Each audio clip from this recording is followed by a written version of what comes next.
निष्पपन केला करा विष्पपन केला करा धनुर्धना ऋषीले तुका मने साक्ष की दिवा चिट्ठी दरियला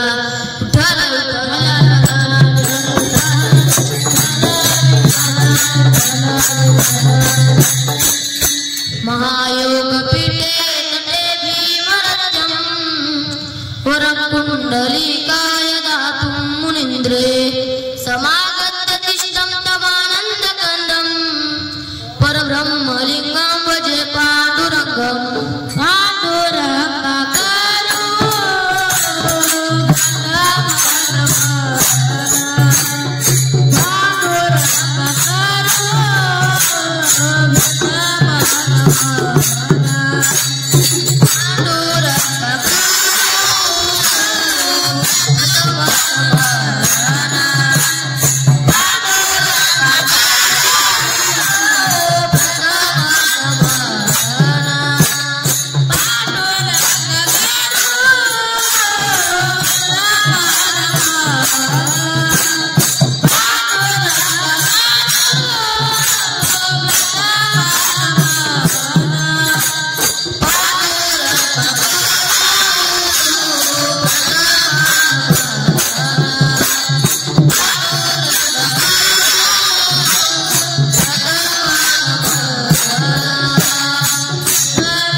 सदा कृतं साधु संन्यास योगं मुखे शास्त्रात्र नित्यं नमो नारायणी परब्रह्म स्वरूपम् ओम नमो ज्ञानेश्वराय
जगद्गुरु जगद्वंदनीय महान भक्त महान साधक पंचमेध निर्माण देव निवासी श्री संत जगद्गुरु तुकोबारा यांचा उत्कृष्ट अभ्यास करता त्याला विठ्ठल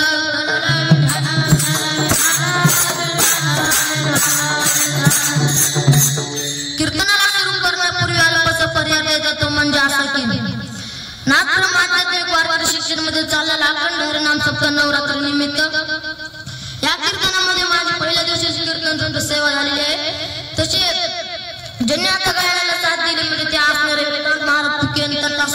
आदित्य महाराज कणके आणि ज्यांनी मृदंगाला साथ दिली म्हणजे ते शिव महाराज मंगल माझे गुरुवर्य भागवत महाराज पिके यांच्या सर्वांच्या चरणात मस्तक सेवेला सुरुवात करतो.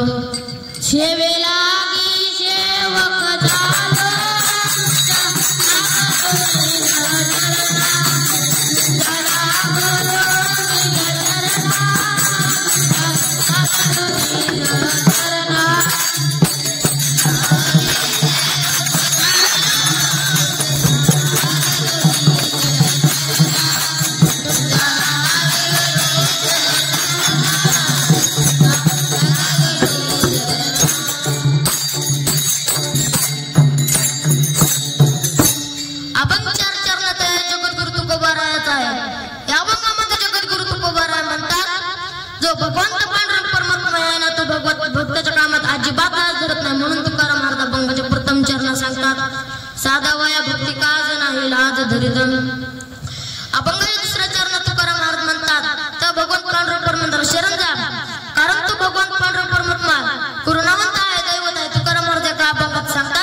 म्हणून या शरण जावे सर्व भावे देवाशी.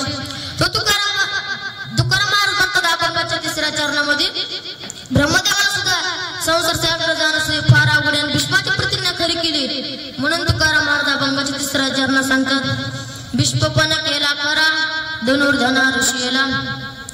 आणि अभंगाच्या शेवटच्या चरणात तुकाराम महाराज म्हणतात मी त्या भगवान पांडुरंग परमेश्वराला माझ्या चित्तात धरले म्हणून तुकाराम महाराज अभंगाच्या शेवटच्या चरणात सांगतात तुका मने साक्ष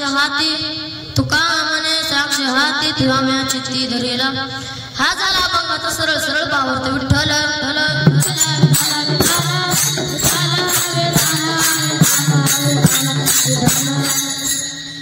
तो भगवान पांडुरंग परमात्मा एवढा मोठा अधिकारी की त्याच्या सत्तेशिवाय काहीच चालू शकत नाही. उदाहरणार्थ एखाद्याच्या लग्नामध्ये किती प्रेमी असलं तरी तो फार तर फार तूप वाहण्याचे काम करतील पण ते थोडे तरी असतील. पण आमचा भगवंत पांडुरंग परमात्मा एवढा मोठा अधिकारी की त्याच्या सत्तेशिवाय काय चालू शकत नाही. त्याच्या सत्तेशिवाय समुद्र सुद्धा वळवू शकत नाही. माऊली महाविष्णुनेश्वर महाराज ज्ञानेश्वरच्या 18व्या अध्यायात सांगतात म्या बोलविला वेद बोले म्या चालविला सूर्य चाले म्या हलविला प्राण आहे तुझ्या जगा चालते. सर्व जग ब्रह्मांड सत्तेमध्ये आहे. पांडवाच्या यज्ञामध्ये उच्च पत्राला उचलण्याचे काम केले तरी भगवान पांडुरंग परमात्म्याने लाज धरत नाही. लाज धरल्याने एवढंच नाही तर भगवान पांडुरंग परमात्म्याने अर्जुनाची घोडी धुतली अर्जुनाचा रथ धुतला तरी भगवान पांडुरंग परमात्म्याने लाज धरले नाही.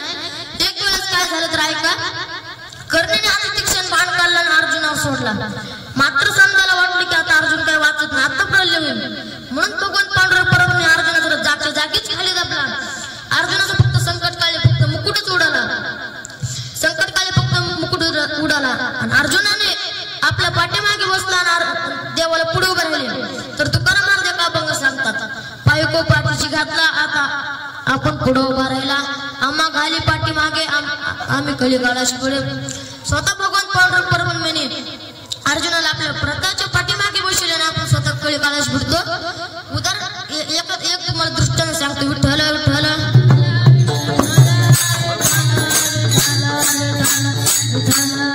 एक वेळेस काय झालं चोकोबाच्या बायकोचे पोट दुखू लागले. तेव्हा चोकोबाच्या बायको म्हणाल्या ऐकाल काय तुम्ही तुमच्या बहिणीला घेऊन या. तेव्हा चोकोबा राय म्हणाले मी लगेच घेऊन येतो. तेव्हा चोकोबा राय रस्त्याने जात असताना एका झाडाखाली बसले भजन चालू केले. तर ते भजनामध्ये एवढे दंग झाले की त्यांना विसर पडला आणि त्यांच्या बहिणीकडे जायचे त्यांना ते विसरून गेले. पण भगवान पांडुरंग परमात्म्याला काळजी पडली इकडे माझा भक्त भजनामध्ये दंग झालेला आहे इकडे त्याच्या मंडळीला त्रास होतोय आता आपणच काहीतरी केले पाहिजे म्हणून भगवान पांडुरंग परमात्म्याने चोकोबाच्या बहिणीचे रूप घेतले आणि अंगावरती फटकी तुटकी साडी घातली पायामध्ये चिरगुट गुंडाळले आणि कपाळावरती गोल कुंकूचा डोळा लावला म्हणाले रुक्मिणी माताला रुक्मिणी माते सांग कशी दिसते चोकोबाची बहीण. रुक्मिणी माता म्हणाला अगदी सुंदर नटतो नटण्याचा. तेव्हा भगवान पांडुरंग परमात्मा चोकोबाच्या घरी गेले आणि म्हणाले दार उघडा वहिनी. तो चोकोबाच्या बायकोने दार उघडले म्हणाल्या वहिनी बरं आला देवाने धाडले. आता तुम्ही मला सांगा देवाने धाडले का देव आले. तर देवच आले. त्या भगवान पांडुरंग परमात्म्याने त्या चोकोबाच्या बायकोचे बाळक पण केले. ते घाणेरडे कपडे स्वच्छ चंद्रभागामध्ये धुतले त्या मुलीचे नाव करमाळा ठेवले. एवढंच नाही तर भगवान पांडुरंग परमात्म्याने चोखोबाच्या बायकोचे अनेक काम केले. म्हणून तुकाराम महाराज प्रथम चरण सांगतात साधावया भक्ती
चक्रवर्ती त्याचे पाय माझे चित्ते आणि मंगळवार आले की देवाची भक्ती करतात.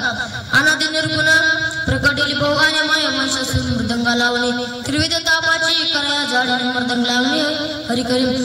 आणि बुधवार आला की विठ्ठलाची भक्ती करतात. बोलावा विठ्ठल पहा विठ्ठल करावा विठ्ठल जीव भावे. आणि गुरुवार आला की दत्ताची भक्ती करतात. तिने शिरस हात त्या माझे दंडवत.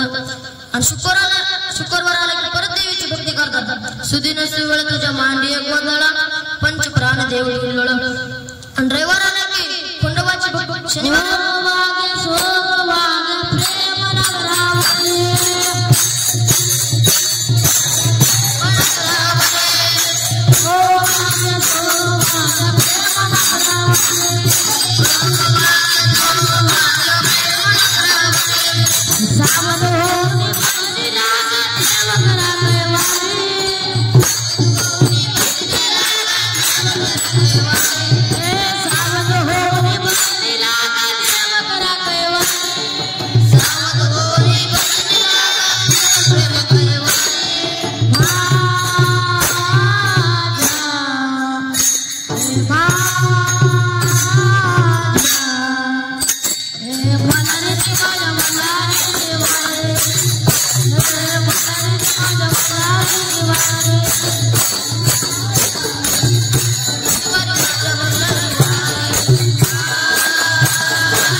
ब्राह्मण मंडळी म्हणाले अहो नामदेव महाराज तुमचा अधिकार नाही विचारला.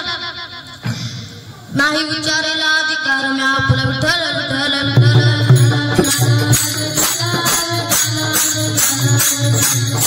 लहान वयामध्ये काय केलं याला महत्व पुन्हा पुन्हा अनवर्दी मिळणं फार अवघड आहे. तर छत्रपती शिवाजी महाराजांनी 16 वर्ष काय केलं तर तोरणागड जिंकला. ज्ञानेश्वर महाराजांनी 16 वर्ष काय केलं तर ज्ञानेश्वर सांगितले लहान वयामध्ये काय केलं याला मध्ये पुन्हा पुन्हा अनवर्दी मिळणं फार अवघड आहे. तुकाराम महाराज काय बाबा सांगतात एक एक येऊन कोटी कोटी फेरा मनुष्य देहा वारा मग लागे. हा मनुष्य देह काय ना कळाला परंतु मिळाला नाही. पशु पक्षाला देह कळाला नाही मिळाला नाही. पशु काय पाप पुण्य जाणते उत्तम मध्यम भोगते. स्वर्गातील देव म्हणतात अय भगवान पांढरे परमात्मा आम्हाला मृत्यू लोकांमध्ये जन्म द्या. स्वर्गीचे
स्वर्गीचे अमरायचे ताटी दे का मृत्यू लोकी व्हावा जन्मा.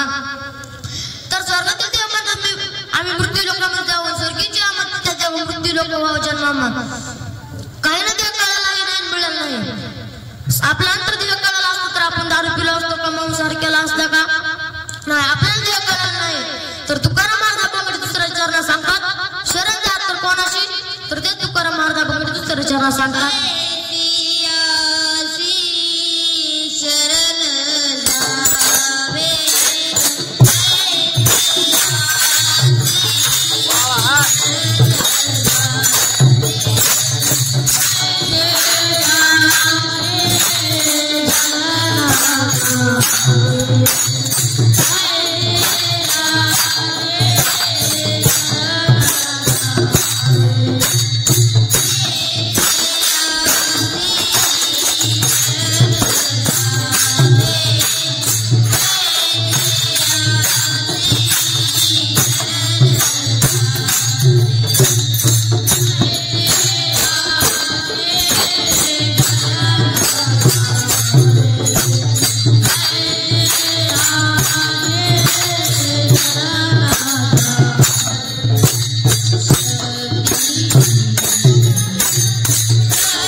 Ah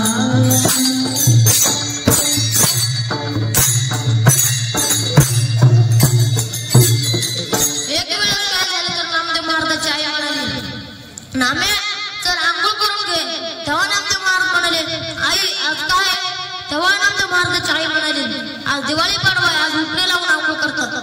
तेव्हा नामदेव महाराज म्हणाले देवाला बोलशील का? आई म्हणाली तो येईल का? तेव्हा नामदेव महाराज लगेच मंदिरामध्ये पळत गेले आणि देवाला हाक मारली, हे देवा तू माझ्या घरी चल. तेव्हा देव म्हणाले मी तुझ्या घरी आल्यावर इथं कोण थांबरे विटेवरती? तेव्हा नामदेव महाराज म्हणाले मी थांबतो विटेवर उभा. तेव्हा देव म्हणाले इथं थांबणं एवढं सोपं नाही.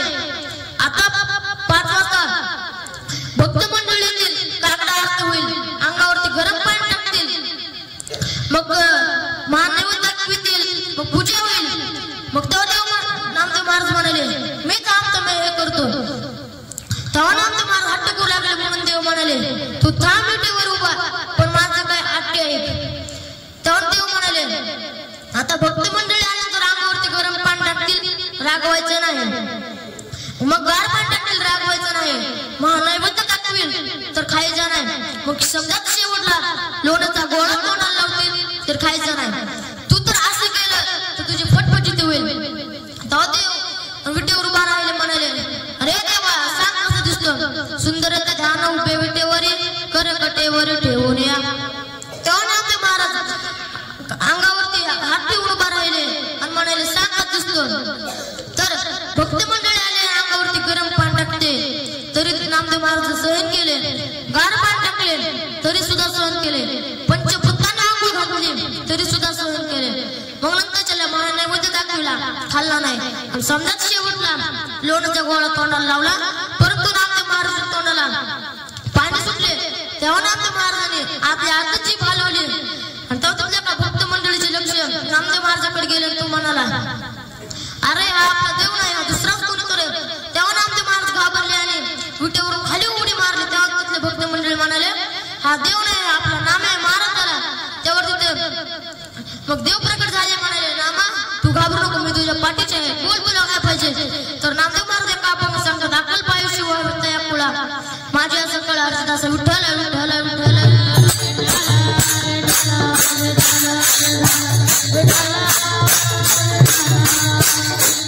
मी तुम्हाला एक पुराण सांगतो.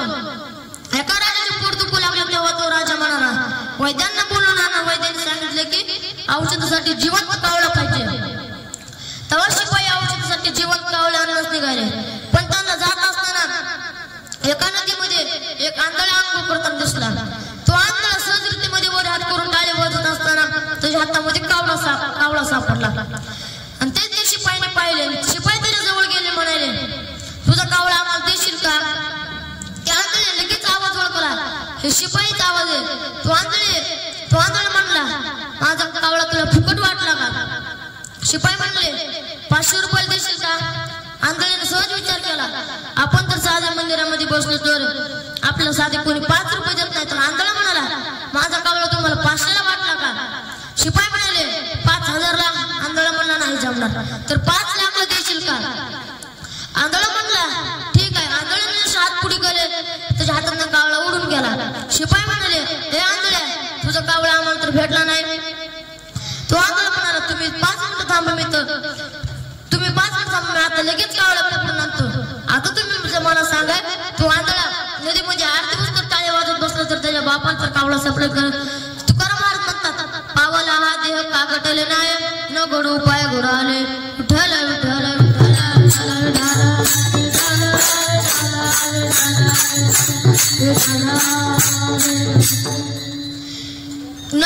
सुगरी हनुमंतराव हे काय करत होते तर एका दगडावरती राम नाव शब्द टाकून पाण्यामध्ये टाकत होते. ते रामचंद्र नावाच्या जोराने दगड पाण्यामध्ये तेरले. रामचंद्र प्रभू सुद्धा असेच वाटले आपल्या नावाने दगड पाण्यामध्ये तेरते म्हणून रामचंद्र प्रभू सुद्धा हेच केले. एका दगडावरती राम नाव टाकले आणि दगड पाण्यामध्ये सोडला. तो पहिला दगड बुडला, दुसरा सुद्धा बुडला, तिसरा सुद्धा बुडला. असे 3 दगड बुडले. परंतु रामचंद्र प्रभूला वाटले की आपल्याला कोणी पाहिले. रामचंद्र प्रभूला वाटले की आपल्याला कोणी पाहिले. उदाहरणार्थ एखादा माणूस जर मोटरसायकलवरून पडला तर तो बघत नाही आपल्याला किती लागले, तो पाहतो आपल्याला कोणी पाहिले का. रामचंद्र प्रभूला सुद्धा हेच वाटले की आपल्याला कोणी पाहिले का. रामचंद्र प्रभूने हात मागे वळून केले, बघितले तर जोडून या कर उभा समोर हनुमंतराय हात जोडून उभे होते. हनुमंतराय म्हणाले देवा तुमच्या नामाचा मामा तुम्हाला नाही कळणार. कळलं क्षमा. देव रामचंद्र प्रभू म्हणाले हनुमंतराया तुम्ही तर दगड पाण्यामध्ये टाकले तर तो दगड तरंगतो आणि मी टाकल्यावर काय बोलतो तर तुझ्या नामाचा मामा तुझ्याला कळलं क्षमा. विठ्ठल विठ्ठल विठ्ठल.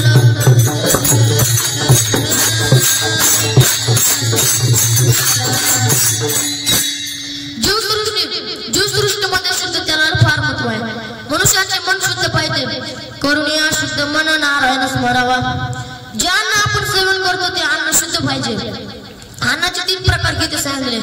पहिला प्रकार आहे फलाहार दूध तूप शाकाहारी या सात्विक आहार म्हणतात. दुसरा प्रकार जास्त तिखट तळलेले पदार्थ या राजस आहार म्हणतात. आणि तिसरा प्रकार आहे सडलेले शिरे करपलेले या तामस आहार म्हणतात.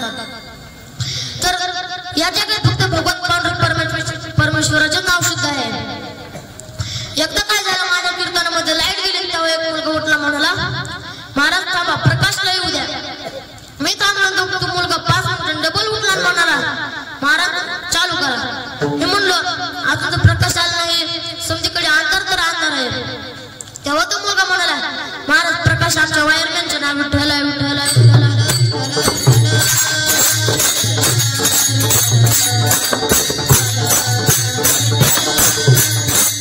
तर तुकाराम महाराज म्हणतात भीष्माची प्रतिज्ञा खरी केली अर्जुनाचे रक्षण केले.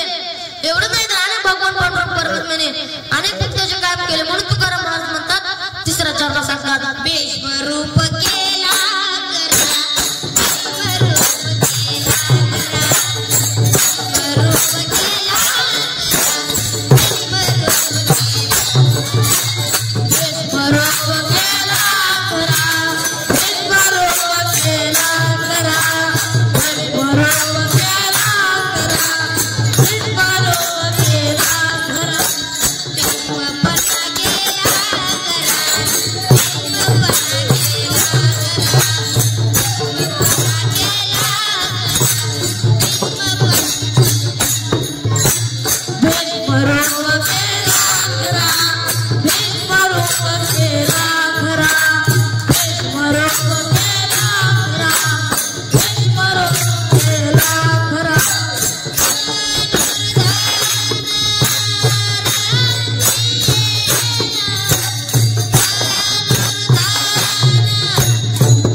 पहिला प्रकार आहे आई वडील वाईट मुले वाईट. आई वडील चांगले मुले वाईट. आई वडील वाईट मुले चांगले. आई वडील चांगले मुले वाईट. याचा आपण थोडक्यात विचार करू. गरिबीची परिस्थिती असल्यामुळे एक शेतकरी त्याच्या बारक्या मुलाला सांगतो की जा सावकार काकाकडून 100 रुपये घेऊन ये. ते कारण जरा विचित्र असतं. ते जात म्हणतो सावकार काका सावकार काका. सावकार काका दररोज चौकडीत आल्यानंतर सावकार काका म्हणतात काय काम आहे तुझं इथं. तेव्हा तो म्हणतो 100 रुपये मागितलेले आहेत. तेव्हा सावकार काका म्हणाले ठीक आहे पण तो सावकार काकाकडे बघून जोर जोरात हसायला लागतो. सावकार काका म्हणतो तू काय हसतोस रे. तेव्हा तो म्हणतो तुम्ही इतके जाड आहेत की तुम्ही तर मेला तर तुम्हाला चौकड्याचे कसे बाहेर काढायचे. सावकार काकाला राग आला. सावकार काकाने 2 कानाखाली टाकल्या आणि त्याला आतल्या खोलीमध्ये कोरून ठेवले. मग शेतकरीला चिंता पडली. पहिला मुलगा घालण्यामुळे 1 तासाने तो दुसरा मुलगा पाठवतो. तर दुसरा मुलगा गेल्यानंतर तो म्हणतो सावकार काका माझा लहान भाऊ तुमच्याकडे आलता 100 रुपये मागायला तो कुठे. सावकार काका म्हणले ठेवले आतल्या खोलीत कोंडून. तो म्हणला काय ठेवलाय. तर सावकार काका म्हणले तुझा तो लहान भाऊ म्हणते तुम्ही जर मिळाला तर तुम्हाला चौकडीच्या बाहेर कशी काढायचे. तर तो त्याचा मोठा भाऊ म्हणतो दुसरा, सोपे आहे तुमचे बारीक बारीक तुकडे करायचे, तुम्हाला चौकड्याच्या बाहेर काढायचे, चौकड्याच्या बाहेर काढायचे. आता सावकार काकाला अजूनही खूप राग आला. सावकार काका त्या 2 पाण्या खाली त्याला आतल्या खोलीमध्ये कोंडून ठेवले. त्याचा बाप स्वतः जाता म्हणतो, तुम्हाला माझे 2 मुलं तुमच्याकडे 100 पण मागायला ते कुठे आहेत. सावकार काका म्हणाले, ठेवले आतल्या खोलीत कोंडून. तर त्याचा बाप म्हणला, का ठेवलाय. तर तुझा पहिला मुलगा म्हणतो, तुम्ही जर मिळाला तर तुम्हाला चौकड्याच्या बाहेर कसे काढायचे. आणि दुसरा मुलगा म्हणतो, तुमचे बारीक बारीक तुकडे करायचे, तुम्हाला चौकड्याच्या बाहेर काढायचे. सावकार काका म्हणाले, मग शेतकरी म्हणतो, सोपे आहेत ते नालायक आहेत, मूर्ख आहेत, त्यांच्या नका नादी लागू. तुमच्या घरावर पेट्रोल टाकायचं, तुमच्या घरासोबत तुम्हाला 6 विठ्ठल.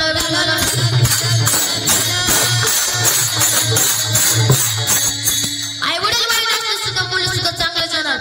आता दुसरा प्रकार, आईवडील चांगले मुले वाईट. एक वारकरी बाबा होते, ते रोज सकाळी उठायचे देवपूजा करायचे, पण त्यांचा मुलगा रोज सकाळी उठायचा ती दांडी खेळायला द्यायचा. एक दिवशी वारकरी बाबा खूप राग आला. वारकरी बाबा त्याला 2 पानाखाली टाकले, त्याला आतल्या खोलीमध्ये कोंडून ठेवले, भजन चालू केले. देहाची जोडी भक्तीचा ठेवा, उघडदार देवा आता उघडदार देवा. आणि त्याच्या बापाचे नाव होते बंडू. त्याच्या मुलाने आपल्या खोलीमधून आपले भजन चालू केले. लाकडाची ती लाकडाचं दांडू, उघडदार बंडू आता उघडदार बंडू. आता हेच कारण हळूहळू मोठं झालं. तो मोठं झाल्यानंतर वारकरी बाबाला एक दिवशी पंढरपूरला जायचे. पंढरपूरला जात असताना वारकरी बाबा म्हणाले, चिमे मी 7 दिवस पंढरपूरला जायला आहे, तू नित्याने मला देवपूजा करशील का. तेव्हा चिमे म्हणाला, हो बाबा तुम्ही ठीक आहे, मी नित्याने मला देवपूजा करेल. दुसरा दिवस उजडल्यावर चिमे अजून झोपल्यालाच होता, पण त्याची आई कशी पशी त्याला उठवते, मध्ये देवपूजा कर. चिम्या सर्व देव एका बादलीमध्ये भरतो, गावच्या विहिरीत जातो. गावच्या विहिरीमध्ये गेल्यानंतर चला तो बादली सोबत उडी मारतो. आता जे जे हलके देव होते ते वरती रंगले, जे जड ते खालीच राहिले. तो बादली घेऊन तशीच घरी घेऊन आला. आणि आईला म्हणाला, त्याची आई जवळ आली, म्हणाले, चिम्या बाकीचे देव कुठे, त्या देवाला गंध का नाही लावला. तर चिम्या म्हणला, बाकीच्या देवाने गावच्या विहिरीमध्ये आत्महत्या केली, म्हणून या देवाला सुद्धा पाळले. आई वडील चांगले, मुले वाईट. विठ्ठल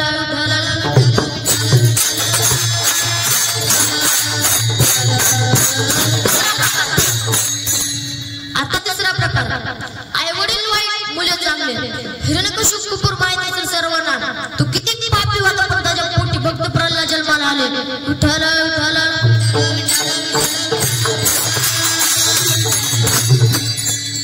आता आई वडील चांगले, मुले चांगले. आपुले येता जवळ जागता, धन्य माता पिता तयाची या.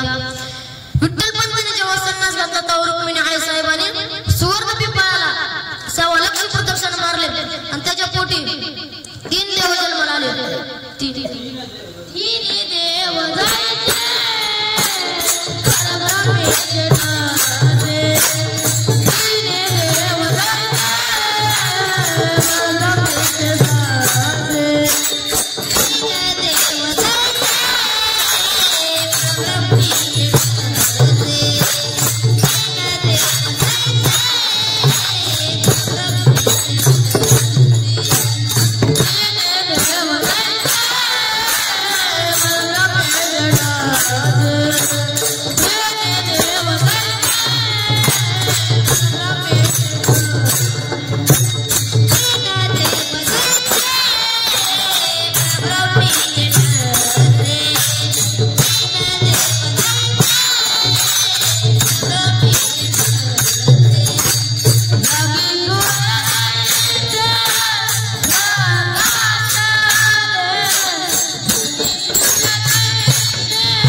एक वेळेस औरंगजेब म्हणतो छत्रपति संभाजीराजे आप तो बल विद्या अच्छी तरह से जानते फिर खेलते क्यों नहीं? तेव्हा माझा राजा डोळे म्हणाला हे औरंगजेब तुझ्या दरबारात एकही असं बोलला नाही की जो मला आरू शकेल. तेव्हा छत्रपती शिवाजी महाराजांनी वयाच्या 9व्या वर्षी पाणी पाजायला विठ्ठला